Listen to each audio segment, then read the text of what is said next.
There's a receipt in your pocket right now. You don't know what it's for. And that might be costing you more than any investment mistake you'll ever make. You're not broke. You make decent money, you pay your bills on time, but every month, the money goes somewhere. And you can't explain where. Not to your partner, not to your accountant, not even to yourself. There are 8 levels of financial awareness. Most people spend their entire lives at level 1, without ever knowing level 1 has a name. You have a receipt in your pocket, you don't know what it's for, not a big purchase, not a dramatic one, just a small piece of paper folded once sitting at the bottom of your pocket. You don't remember the store, you don't remember the day, you just remember reaching in and feeling it there, and not caring enough to look. Your account isn't empty. You're not behind on rent. You're not skipping meals. You're just not ahead. Every 2 weeks the paycheck hits. You pay the rent, you pay the utilities, you buy groceries, you do everything you're supposed to do. And somewhere between the first of the month and the last, $300, $400, sometimes $500 just disappears. Not into anything you can point to. Not into anything you chose. Just gone. You open the banking app on a Thursday night, not because something went wrong, just to check. The number is lower than you thought. Not alarmingly lower. Just lower. You close the app, you don't ask why. That's the thing about level 1. It's not painful enough to fix. It's just uncomfortable enough to ignore. And the system knows this. Every subscription you forgot to cancel, it keeps charging. Quietly, monthly, automatically. Every one-click purchase, no friction, no pause, no moment to reconsider. Every saved card, every autofill, every complete your order in one tap. Those aren't conveniences. They're the gap between you and your own money. Designed by people who understand that the faster the decision, the less you think about it. You're not being robbed. You're just not being given the chance to pay attention. And you're not taking it either. The cost of that isn't dramatic. It doesn't show up as a crisis. It shows up as a number that's always slightly lower than it should be, month after month, year after year. A slow, quiet leak you never trace back to the source. You tell yourself you'll look at it this weekend. This weekend becomes next weekend. Next weekend becomes next month. Next month becomes the same conversation you had with yourself 6 months ago. Meanwhile, the receipts pile up. In your pocket, in your email, in the folder you never open. Each one a small decision you made without really making it. Here's what level 1 actually costs. Not in drama, in math. $300 a month in untracked spending. That's $3,600 a year. That's $36,000 in a decade. Spent on things you cannot name by the following Tuesday. Nobody tells you this, not because it's a secret, because it requires you to sit down with a piece of paper and do the one thing level 1 is specifically designed to prevent. Looking. One Friday evening, something shifts. Not a crisis. Not a call from the bank. Just a quiet moment where you reach into your pocket, feel that receipt, and actually take it out. You look at it. $14.32. A place you don't remember going. A Tuesday you don't remember spending. And for the first time you don't put it back. You put it on the table, and you sit with it. That's the whole shift. Not a plan. Not a strategy, just a receipt on a table and a person finally willing to look. At level 1, you don't have a money problem. You have a visibility problem. And the cost of not seeing is paid silently, every single month, whether you look or not. What you find when you finally look is not what you expect. It's worse, and it's also the only thing that saves you. You buy a notebook, not a fancy one, just a small plain notebook from the drugstore. $3.49. You pay cash. You sit down at the kitchen table on a Sunday evening. No strategy, no system, just a pen and 30 days and a decision to look at what you've been avoiding. You draw 4 columns, things you need, things you want, things that mean something, things you can't explain. That 4th column, that's the one. Day 1, you write down everything. Coffee, $3.50. Parking, $4. Lunch, $11.20. A subscription, $14.99. You stare at that last one. $14.99. You canceled that in March. You're almost sure you canceled it in March. You go back through your email. You didn't cancel it in March. You didn't cancel it at all. It's been charging you for 9 months, $134.91, for something you haven't opened since February. You write it in the fourth column. You don't say anything, you just write it down.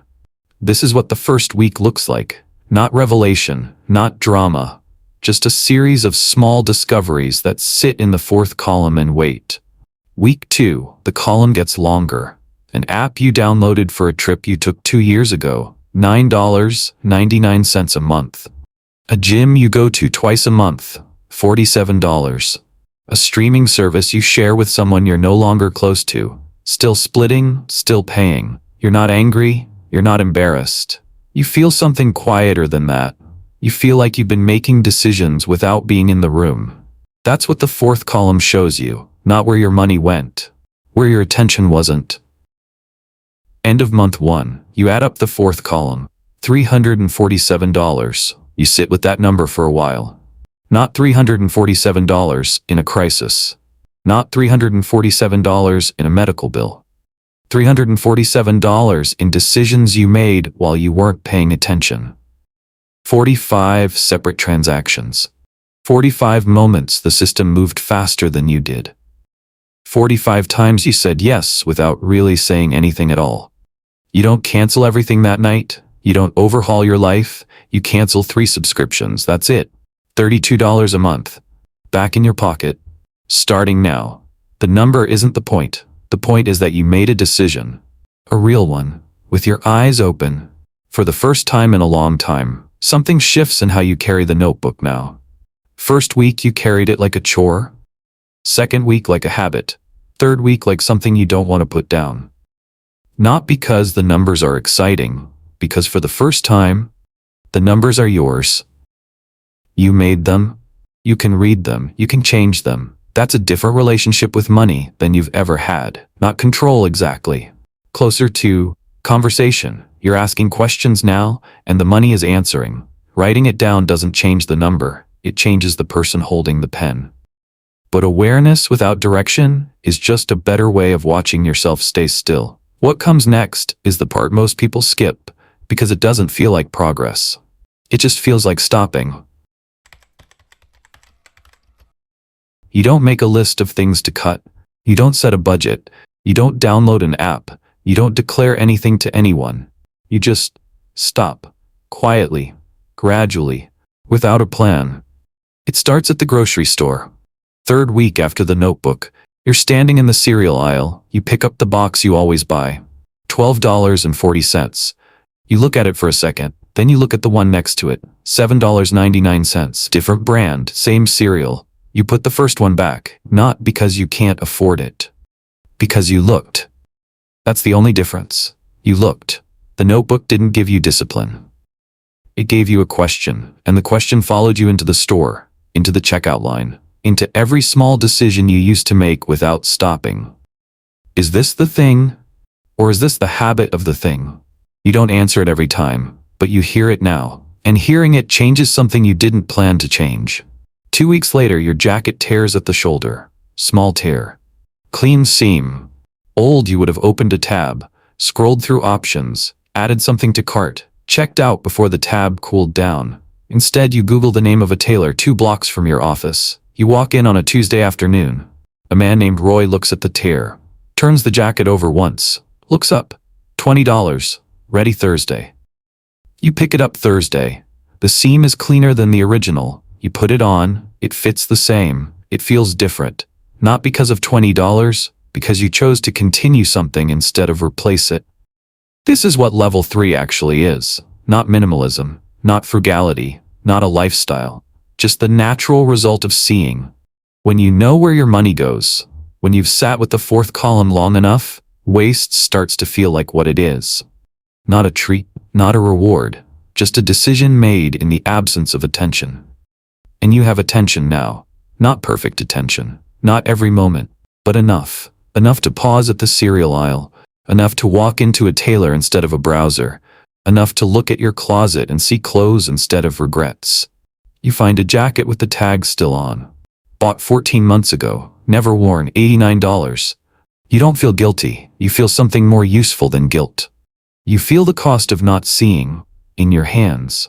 Tangible. real. And you decide, quietly, without announcing it, that you're done paying that cost. By the end of month 3, you've saved $220 without changing your income, without a budget, without a single dramatic decision. Just by being present for the small ones. You don't need discipline to stop wasting, you need to have seen it first. Attention is what makes discipline unnecessary. But attention without somewhere to go is just awareness spinning in place. What comes next is the part that feels too small to matter. It isn't. $10, that's it. Not 100, not 50. $10 automated the day after payday. Gone before you see it. That's the point. You set it up one evening after work, takes 4 minutes, you close the laptop, you don't tell anyone, there's nothing to tell. $10 is not a story. $10 is barely a decision, that's exactly why it works. Month 2 you move it to 15, month 3, 20, month 5 a small raise arrives. $240 extra a month after tax. You move the transfer to 35, the rest disappears into the month. But $35 doesn't. $35 goes exactly where you told it to go. Before you had the chance to tell it otherwise. Month 7, the savings account has $380. You look at it on a Sunday morning. Not with excitement, with something quieter. Recognition. You did that. Not a windfall, not a bonus. Just a decision repeated automatically 7 times. Month 10, you open a brokerage account, index fund, total market, expense ratio, 0.03%, $50 a month. Automated. Now 2 things are moving, without you, every month, and then month 16, you stop, not dramatically, not with a decision, just a month where the transfer doesn't happen. Something came up, then another month, then a third. The account sits at $1,100, untouched. You stop logging in, you tell yourself you'll restart when things settle. Things don't settle, they never do. You just stop waiting for them to. One Friday evening you open the app, not because you planned to, just because you remembered. The money is still there, $1,100, waiting. Without judgment, you restart the transfer, $35, same as before, no ceremony, no fresh start announcement, just the date and the money moving again. That moment, the quiet restart after 3 months of nothing, is worth more than the original start, because the original start was momentum. The restart was a choice. Month 14 after the restart, savings, $620, brokerage, $743, total, $1,360. Sit with that number. Not because it's life-changing, because you stopped and you came back. That's a different person than the one who started. The machine doesn't reward you for starting, it rewards you for coming back. Starting is easy, coming back after you stopped. That's the whole thing. The account crosses $20,000. You don't celebrate, you open a spreadsheet. Not because you're cold, because $20,000 finally feels like information. Not safety, not relief, just data you can work with. For most of your life, money felt like weather, something that happened to you. Good month, bad month, paycheck, bill, repeat. Now it feels like a language, one you're still learning, but learning. First quarter return on the brokerage, $140. You didn't work for that. You didn't trade for that. You just came back after month 16 and kept going. You're at a dinner party on a Saturday night. Someone across the table talks about their new car. Lease, $421 a month. They say it like it's nothing. You don't say anything. But something moves in your head.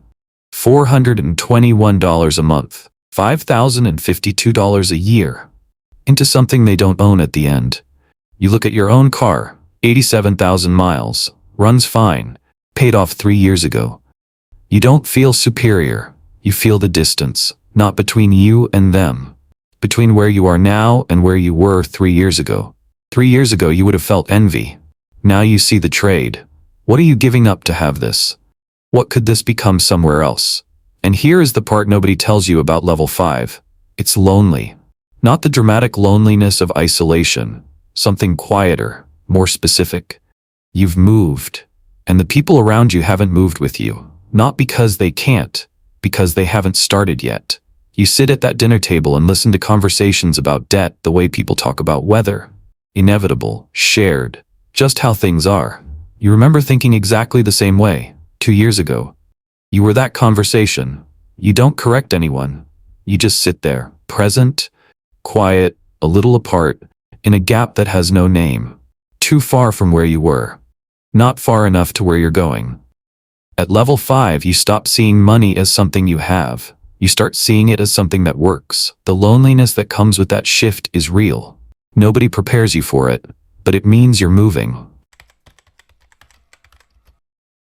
You get a raise, $11,800 more a year. After tax, $730 a month.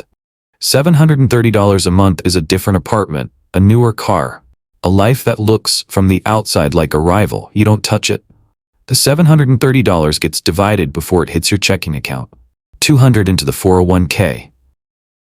$200 into the brokerage. $150 into the Roth IRA. $180 into the emergency fund. That's the raise. Allocated, automated, gone. You don't feel deprived. That's the part that surprises you. You thought discipline would feel like restriction, like holding your breath. It doesn't feel like that. It feels like clarity. 2 weeks later, you're in a store. You find a jacket, $160. Nice, well made, your size, you try it on, it fits. You look at yourself in the mirror, then you take it off. Hang it back. Walk out. Not because you can't afford it, because standing in that fitting room, you realized something. You wanted the feeling of buying it, not the jacket. The feeling lasts 48 hours. Then the jacket is just a jacket, hanging in a closet, next to the other jackets. You've seen that movie. You know how it ends. The last 20% costs the most and delivers the least. Stop there. Let it run. Tuesday morning. You open the brokerage account. Not because something happened, just Tuesday. The number is higher than last month. By more than you put in, you contributed $400. The account grew by $620. You did the math 3 times. It's right. Not from a good pick, not from timing anything. From the notebook, from the 4th column, from the restart after month 16, from the jacket left on the rack, from 11 years of coming back. All of it. Compounding. Quietly, without asking. This is the thing no book prepares you for. You can understand compound interest mathematically for years. You can read the charts, run the projections, and then one Tuesday morning you open an app and you feel it. Not as a concept, as a fact. Your money made more money than you made for it, and it will keep doing it. Without luck, without timing, without a single new decision. Roth IRA, $91,400. 401k, $134,700. Taxable brokerage, $58,200. Total, $284,300. You didn't earn $284,300, you earned significantly less.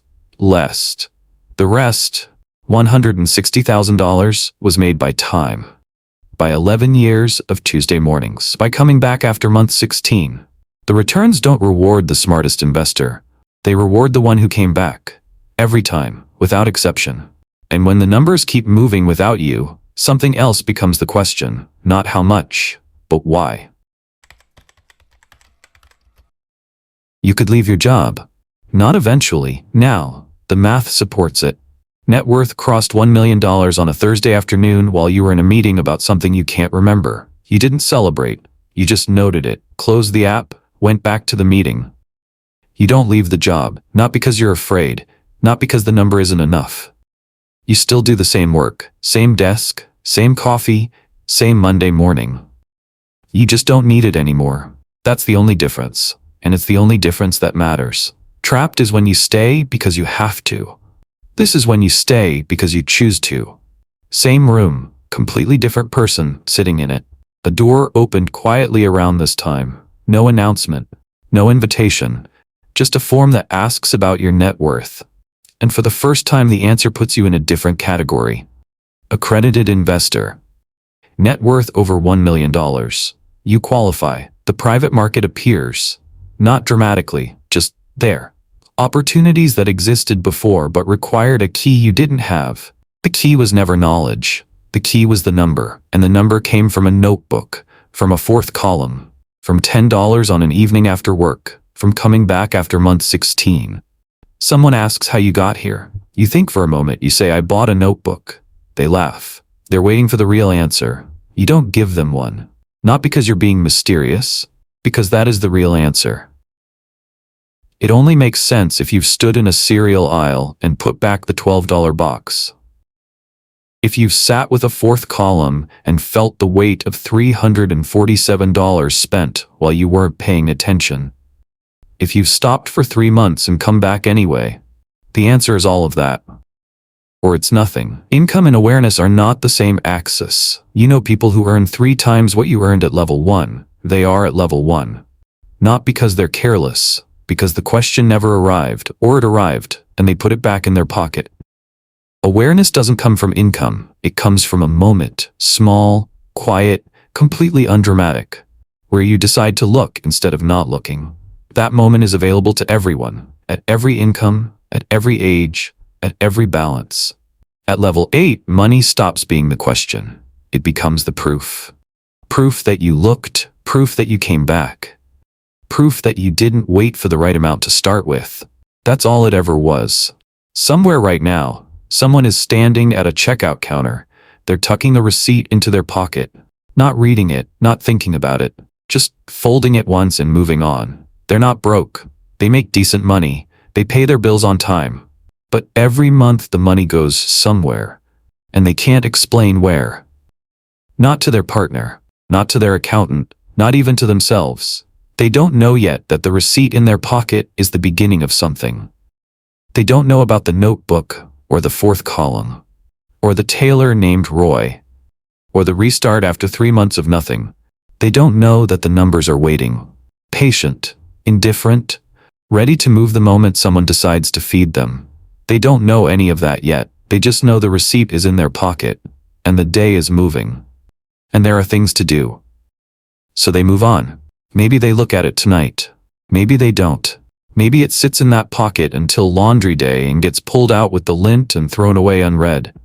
Or maybe, on some quiet evening that looks exactly like every other quiet evening, they take it out, put it on the table, and look, the receipt is still in your pocket. It always starts there. The question is whether you ever take it out.